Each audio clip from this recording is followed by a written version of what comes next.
Hello everyone, welcome to our blouse design. आज की video में मैं आपको बताऊंगी कि हम स्लीव में एकदम परफेक्ट फिटिंग कैसे डाल सकते हैं। यहाँ पे ब्लाउज़ का बैक पार्ट और फ्रंट पार्ट मैंने पहले से कट करके रखा हुआ है। बैक और फ्रंट की कटिंग अगर आप फुल देखना भी चाहते हैं तो आपको मेरे चैनल पे मिल जाएगी। फिर भी बहुत सारे लोगों को ये प्रॉब्लम आता है कि जब हम ब्लाउज़ की स्लीव जॉइंट करते हैं तो उसमें व्रिंकल्स आने लगते हैं फ्रंट की तरफ से, और सबसे ज़्यादा ये प्रॉब्लम फ्रंट से ही आती है। तो आज की वीडियो में ज़्यादा नहीं, सिर्फ 3-4 पॉइंट मैं आपको ऐसे बताने वाली हूँ जिनको अगर आपने ठीक कर लिया तो ये जो आपको व्रिंकल्स आने का प्रॉब्लम आ रहा है ये बिल्कुल भी नहीं आएगा। चाहे फिर आप स्लीव कट करें, उसके बाद जब अटैच करेंगे तो यहाँ पे जो प्रॉब्लम आता है झोल आने का, वो नहीं आएगा। बैक पार्ट में भी अगर किसी को झोल आने का प्रॉब्लम आ रहा है थोड़ा बहुत भी, तो वो भी नहीं आएगा। तो आज की वीडियो में यही हम देखने वाले हैं, तो वीडियो को एंड तक देखिएगा। और अगर चैनल पर नए हैं तो चैनल को सब्सक्राइब करके वीडियो को भी लाइक कर दीजिएगा। ये हमारा फ्रंट पार्ट है जो मेरा 4 डार्ट है, और ये बैक पार्ट है। बैक पार्ट से ही हमें आर्म होल चेक करना होता है। यहाँ से हम चेक करते हैं, उसके बाद ही हम स्लीव की कटिंग करते हैं। तो स्लीव को कट करने के लिए सबसे पहले आपको फैब्रिक को 4 फोल्ड करके रखना है। बैक और फ्रंट कट करने के बाद इतना फैब्रिक मेरा बचा हुआ है। 4 फोल्ड करने से पहले ये जो आगे वाली आपकी लाइन रहती है, यानी कि ये डबल फोल्ड कपड़ा है, तो इन दोनों लाइनों को आपको एकदम बराबर करके रखना है। कभी कभी ये हमारी बराबर नहीं होती है, और अगर आप इसे बिना बराबर किए कट करते हैं तो एक स्लीव बड़ी और दूसरी छोटी हो सकती है। उसके बाद जब 4 फोल्ड करेंगे तब भी कपड़ा बिल्कुल बराबर होना चाहिए। डबल फोल्ड करा, इसके बाद यहाँ से ये 4 फोल्ड हो गया। 4 फोल्ड करने के बाद इसे इस तरह से रख लेंगे। अब हम निशान लगाएंगे स्लीव लेंथ के लिए। तो आपको स्लीव का मेजरमेंट बिल्कुल परफेक्ट तरीके से लेना है कि आपको स्लीव कितने इंच पर रेडी चाहिए। अगर आप नाप के ब्लाउज से भी नाप के ये मेजरमेंट ले रहे हैं तो यहाँ पे मैं नापना आपको बता देती हूँ। जैसे ये हमारा नाप का ब्लाउज हो गया, इसके स्लीव वाले साइड को इस तरह से ओपन करके रखेंगे। रखने के बाद ये जहाँ से हमारे ये शोल्डर जॉइंट हुआ है, स्लीव जॉइंट हुई है, उसके ऊपर आपको इंच टेप रखना है और इस तरह से लेंथ को नाप के चेक कर लेना है। ये मेरी कितनी आ रही है, 5.5 इंच आ रही है। और अगर आप बॉडी से मेजरमेंट ले रहे हैं तो जब हम बॉडी से मेजरमेंट लेते हैं तो हमें ये आर्म होल का मेजरमेंट भी लेना होता है, स्लीव का यहाँ का भी मेजरमेंट लेना होता है, सेंटर का, आगे की गोलाई का भी मेजरमेंट लेना होता है।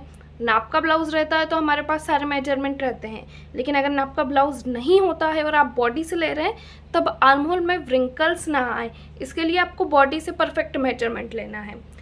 अगर आप यहाँ आर्म होल का मेजरमेंट ठीक से नहीं ले पाते हो तो ये आर्म होल अगर आपने बड़ा कर दिया या थोड़ा सा भी आपने छोटा कर दिया तो फिर व्रिंकल्स आना कन्फर्म है। तो जब आप बॉडी से इस तरह से आर्म होल का मेजरमेंट लेते हैं तो अगर वो परफेक्ट नहीं आ पा रहा है तो आपको एक काम करना है, बॉडी से जब आप मेजरमेंट लें तो जहाँ स्लीव जॉइंट होती है वहाँ से 2 इंच आगे आपको आना है।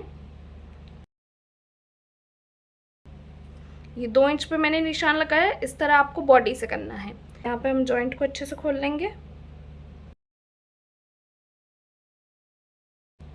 तो 2 इंच पे जो मेरी गोलाई आ रही है वो कितनी आ रही है, 7 इंच आ रही है।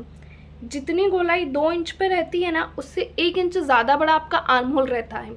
ये चीज़ आपने नोटिस की होगी तो आपको खुद भी समझ आएगा। शोल्डर से 2 इंच आगे आके जब हमने नापा तो यहाँ की गोलाई हमारी कितनी आई है, 7 इंच, यानी कि इससे 1 इंच ज़्यादा हमारा आर्म होल होगा। कितना होगा, 8 इंच। इसको भी हम नाप लेते हैं। ये देखिए मेरा आर्म होल कितना आ रहा है, परफेक्ट 8 इंच। हर साइज़ में ऐसा ही रहता है, यहाँ की गोलाई से 1 इंच ज़्यादा आर्म होल की गोलाई होती है। तो एक बार आर्म होल नापने के बाद, जैसे आपने आर्म होल नापा 8 इंच का, उसके बाद आपको 2 इंच आगे आके इस गोलाई को भी एक बार नाप लेना है, क्योंकि ये चीज़ भी आपकी एकदम परफेक्ट आनी चाहिए। अगर आप सेंटर की गोलाई को टाइट कर देंगे, यहाँ से ये हमारा हल्का सा टाइट चला गया, इस तरह से इतना फोल्ड किया, तो फिर यहाँ बॉडी पे जाने के बाद ये टाइट हो जाएगा, जिसकी वजह से शोल्डर गिरने लगेंगे। इसलिए ये चीज़ आपकी एकदम परफेक्ट आनी चाहिए। और उसके बाद लास्ट आपको मेजरमेंट लेना है आगे की गोलाई का, जहाँ आपकी स्लीव ख़त्म हो रही होगी। तो ये गोलाई मेरी कितनी आ रही है, 5.5 इंच। अब यहाँ पे हम मार्किंग कर लेंगे। स्लीव लेंथ है 5.5, लेंथ में 1 इंच प्लस करके मैं निशान लगाऊंगी 6.5 इंच पे। लेंथ का निशान लगाने के बाद दूसरा निशान आपको लगाना है आर्म होल का। आर्म होल का निशान लगाने के लिए आपको शोल्डर डाउन चार्ट देख लेना है। इस चार्ट में लेंथ लिखी हुई है और दूसरा निशान लिखा हुआ है आर्म होल वाली लाइन का।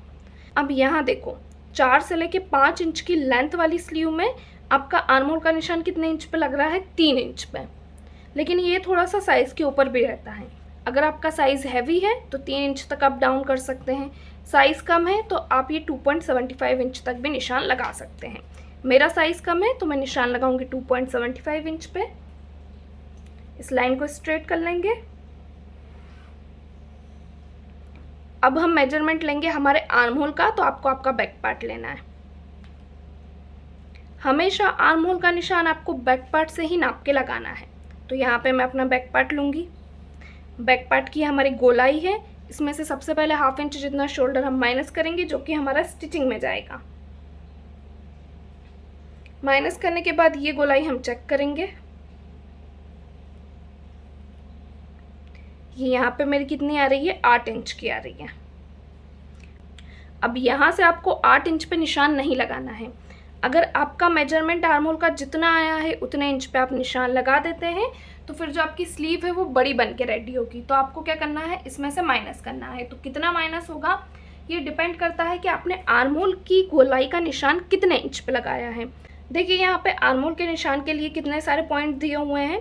लेंथ के अकॉर्डिंग आपको कभी 2 इंच पे आर्म होल का निशान लगाना है, कभी 2.5 इंच पे, कभी 3 इंच पे, कभी 4 इंच पे।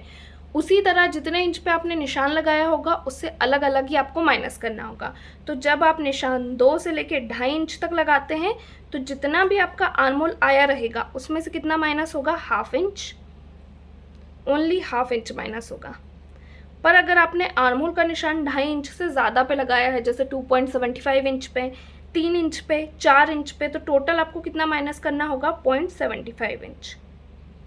इस चीज़ का आपको ध्यान रखना है। 2 से 2.5 इंच तक की आर्म होल के निशान पे 1/2 इंच माइनस होगा, 3 से 4 इंच तक के आर्म होल के निशान पे 0.75 इंच माइनस होगा। अब मेरा निशान तो 2.5 इंच से ज़्यादा है तो मैं कितना माइनस करूँगी, 0.75 इंच। मेरी आर्म होल की गोलाई आई है 8 इंच, तो यहाँ पे मैं लूँगी 8 इंच और माइनस हो जाएगा हमारा 0.75 इंच। कितना आया, 7.25 इंच। यहाँ से मैं निशान लगाऊंगी 7.25 इंच पे। 1.5 इंच का मार्जिन रख लेंगे। आगे की गोलाई हमने नापी है 5.5 इंच, यहाँ से निशान लगा लेंगे 5.5 इंच पे। 1.5 इंच का मार्जिन रहेगा, दोनों पॉइंट को मिलाएंगे। आर्म होल वाली लाइन को मिलाएंगे लेंथ वाली लाइन से इस तरह क्रॉस में, और इस लाइन के आप निकालने हैं आपको टोटल 2 सेंटर। इंच टेप को रखेंगे, फोल्ड करेंगे तो 1 सेंटर मिलेगा, एक और फोल्ड कर लेंगे, टोटल 2 सेंटर हो गए। अब ये जो फर्स्ट वाला सेंटर आया है इससे ऊपर आना है 0.25 इंच, सेकेंड सेंटर से अंदर जाना है 0.25 इंच, नीचे की तरफ से निशान लगाएंगे गोलाई देने के लिए 1 इंच पे। कर्व को रखेंगे और इसका शेप देंगे।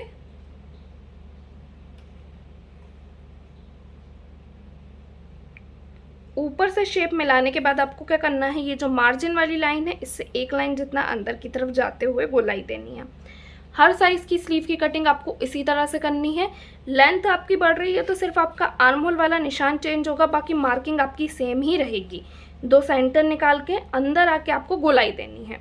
अब यहाँ पे देखिए मार्किंग कंप्लीट हो चुकी है। इस गोलाई को नापेंगे और चेक करेंगे हमने कितना माइनस किया, 0.75 इंच।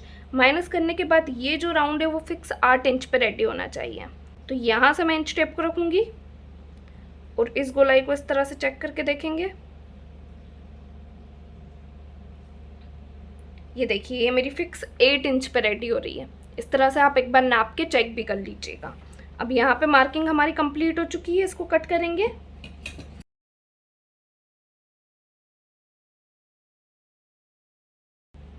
स्लीव की कटिंग हो गई। अब इसमें फ्रंट पार्ट के लिए हम गहराई देंगे। तो अब नीचे से आपको निशान लगाना है 1/2 इंच पे, और ये जो फर्स्ट वाला सेंटर निकाला हुआ है इससे अंदर आना है 0.25 इंच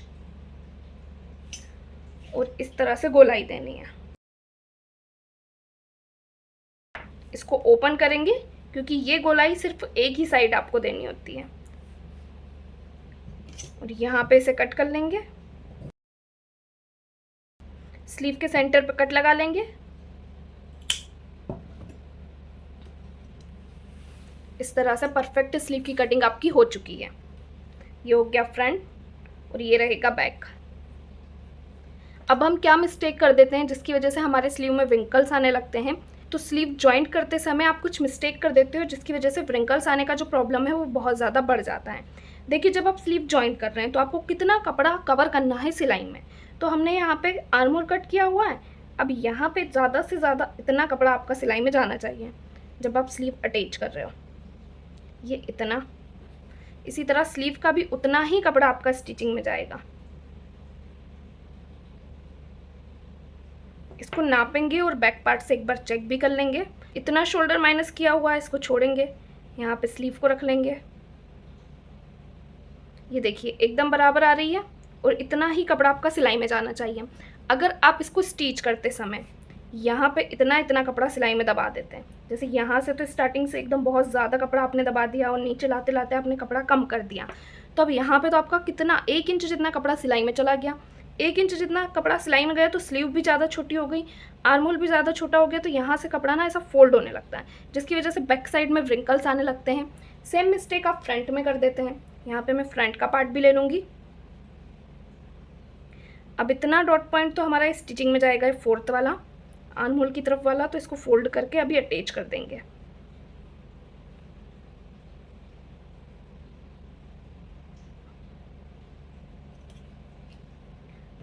अब 1/2 इंच जितना शोल्डर माइनस करेंगे जो स्टिचिंग में जाएगा। स्लीव को लेंगे और फ्रंट की तरफ से नाप के चेक करेंगे।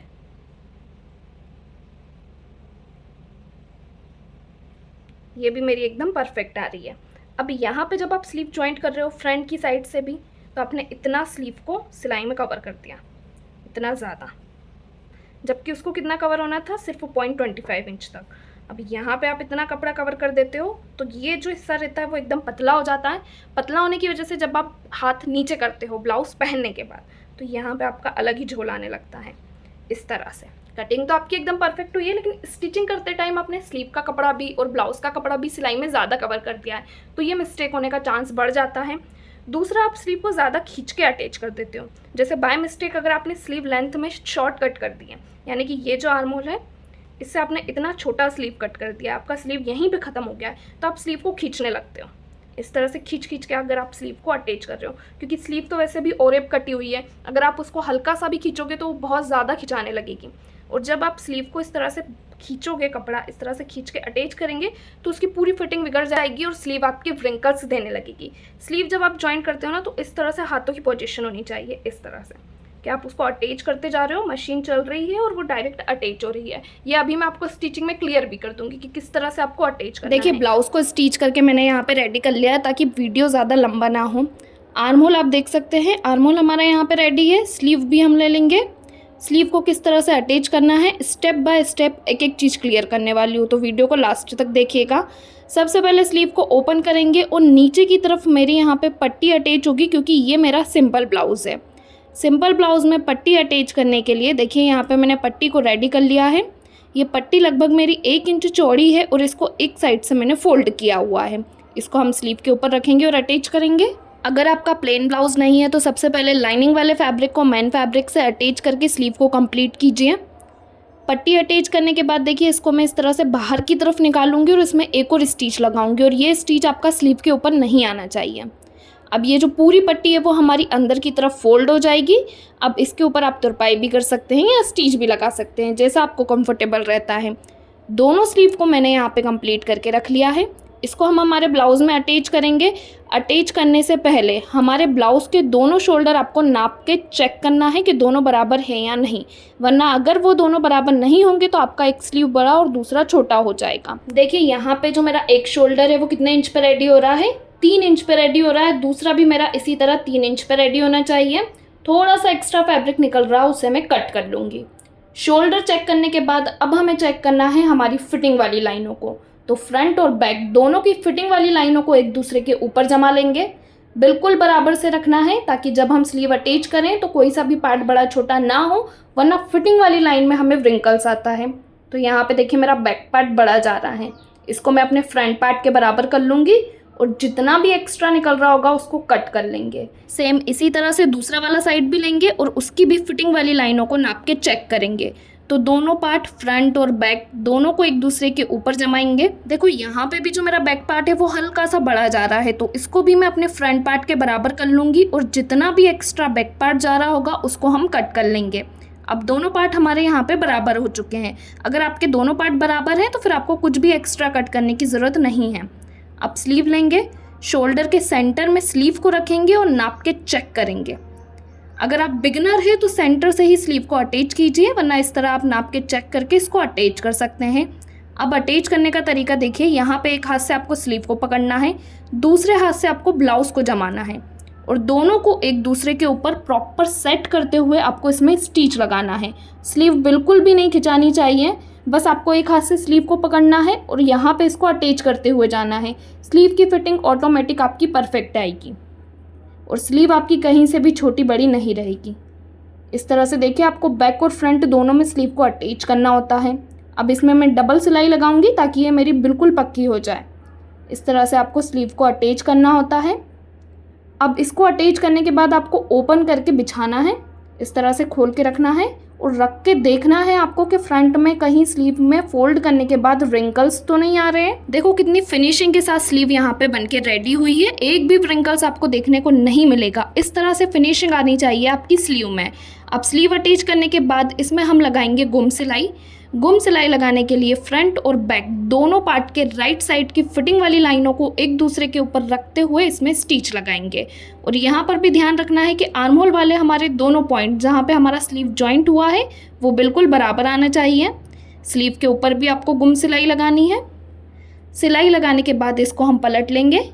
पलटने पे सिलाई हमारी अंदर की तरफ चली जाती है। अब इसको वापस से एक और स्टिच लगा के आपको पैक कर लेना है। इसे जब आप फिटिंग डालेंगे तो फिटिंग वाली लाइन आपकी बहुत फिनिशिंग के साथ बनके रेडी होती है, इसलिए गुम सिलाई लगाना बहुत ज़रूरी होता है। गुम सिलाई लगाने के बाद एक और सिलाई लगा के हमने इसे पैक कर लिया। अब इसमें हम फिटिंग डालेंगे। तो वेस्ट का और चेस्ट का मेजरमेंट मैंने यहाँ पे लिखा हुआ है। वेस्ट मेरी दोनों तरफ से सिलाई में कवर होगी 1-1 इंच, तो यहाँ पे मैं निशान लगाऊंगी 1 इंच पे। चेस्ट है मेरा 34 इंच का, तो डिवाइड 4 करके मैं निशान लगा लूँगी 8.5 इंच पे। चेस्ट लाइन से वेस्ट लाइन को मिला लेंगे। आपके चेस्ट और वेस्ट का जो भी मेजरमेंट रहेगा उसके अकॉर्डिंग आपको फिटिंग डालनी है। स्लीव में फिटिंग डालेंगे तो दोनों स्लीव आपको एकदम बराबर करते हुए रखना है। स्लीव के जो आगे की गोलाई है वो मेरी 5.5 इंच है। अब यहाँ पे हम चेक करेंगे कि जो हमने 2 इंच पे निशान लगा के नापा था वो गोलाई हमारी सेम आ रही है या नहीं आ रही। तो 2 इंच पे मैं यहाँ पे निशान लगाऊंगी। गोलाई हमने कितनी नापी थी नाप के ब्लाउज से 7 इंच, तो ये मेरा 7 इंच ही आ रहा है परफेक्ट। इस तरह से आपने भी जो भी मेजरमेंट लिया होगा ना उसी के अकॉर्डिंग आपकी ये गोलाई आनी चाहिए। तो जो आर्म होल में झोल आने का प्रॉब्लम आ रहा है फ्रंट पार्ट से वो आपको नहीं आएगा और ना ही शोल्डर उतरने का प्रॉब्लम आएगा। अब हम अपने ब्लाउज में फिटिंग डाल लेंगे। अगर आपको कंटिन्यू स्लीव में व्रिंकल्स आने का प्रॉब्लम आ रहा था या आर्म होल में ज़्यादा ही आपको व्रिंकल्स आ रहे थे, शोल्डर उतर रहे थे, तो एक बार जब भी आप स्लीव की कटिंग करें ना ये वाली गोलाई ज़रूर नाप के देखिएगा और उसके बाद फिटिंग डाल के चेक कीजिएगा कि कितना डिफरेंस आया है। अब देखिए यहाँ पे जो मेरी फिटिंग की सिलाई है वो कितनी स्ट्रेट आई है। देखिए यहाँ पे मैं आपको खोल के भी बता देती हूँ। इस तरह से बिल्कुल फिनिशिंग के साथ स्लीव रेडी होनी चाहिए। सेम दूसरी तरफ भी हम इसी तरह से फिटिंग डालेंगे। वेस्ट के लिए निशान लगाऊंगी मैं 1 इंच पे। चेस्ट के लिए जो मेरा निशान है वो लगेगा 8.5 इंच पे। चेस्ट लाइन से वेस्ट लाइन को मिला लेंगे। मिलाने के बाद स्लीव में फिटिंग डालेंगे तो स्लीव को आपको बिल्कुल बराबर से करते हुए रख लेना है। रखने के बाद गोलाई का निशान मैं लगाऊंगी 5.5 इंच पे। गोलाई का निशान लगाने के बाद आप शोल्डर से इंच टेप को रखेंगे और निशान लगाएंगे 2 इंच पर। और 2 इंच पर आपको ये फिटिंग वाली लाइन को नाप के देखना है कि ये राउंड आपका 7 इंच पे आ रहा है या नहीं। तो ये वाला भी मेरा फिक्स 7 इंच पे आ रहा है। इस तरह से आपको दोनों स्लीव को चेक करके नापना है, उसके बाद ही इसमें फिटिंग डालना है। देखिए मैंने आपको दोनों स्लीव को नाप के क्लियर करके बता दिया है कि किस तरह से आप सेंटर की गोलाई नाप सकते हैं, फ्रंट गोलाई नाप सकते हैं और आपका आर्म होल परफेक्ट तरीके से रेडी कर सकते हैं। अगर आप इस तरह से स्लीव की कटिंग करते हैं तो फिटिंग एकदम बराबर आएगी और कोई भी व्रिंकल्स आपको स्लीव में देखने को नहीं मिलेगा।